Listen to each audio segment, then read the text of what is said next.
രാധിക, ദിനേഷ് സാറിനും എത്ര ആളുകളുടെ അനുഗ്രഹ ഭഗവാന് ദീർഘായുസ്സോടെ കുടുംബത്തോടൊപ്പം എത്രയോ കാലം ഈ ചുറുചുറുക്കോടുകൂടി ഇപ്പൊ കണ്ണടച്ച് കഴിഞ്ഞാൽ ഒരു മുഖം മാത്രമേ ഇപ്പൊ കാണുന്നത് ദിനേഷ് സാറിനെ. കണ്ണട വെച്ച കോട്ട് ഇങ്ങനെ ഇതാക്കണതും തലമുടി ഇങ്ങനെ ഒരു ഇത് ചെയ്യണതും കണ്ണടച്ച് കാണിക്കുക സാറിന്റെ ഓരോ മൂമെന്റ് അത്രയും ഇതാണ്.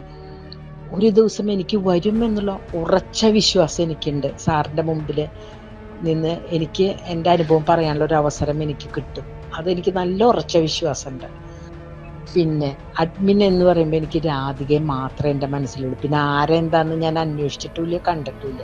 അപ്പൊ രാധികയ്ക്കും രാധികയുടെ കുടുംബത്തിനും എത്ര മക്കളുണ്ടെന്ന് ഞാൻ ചോദിച്ചിട്ടില്ല. അവർക്കും വീണ്ടും വീണ്ടും ആയുരാരോഗ്യ സൗഖ്യത്തോടും സമ്പത്തോടും സമൃദ്ധിയോടും കൂടി ജീവിക്കാനുള്ള എല്ലാവിധ അനുഗ്രഹങ്ങളും നേരുന്നു.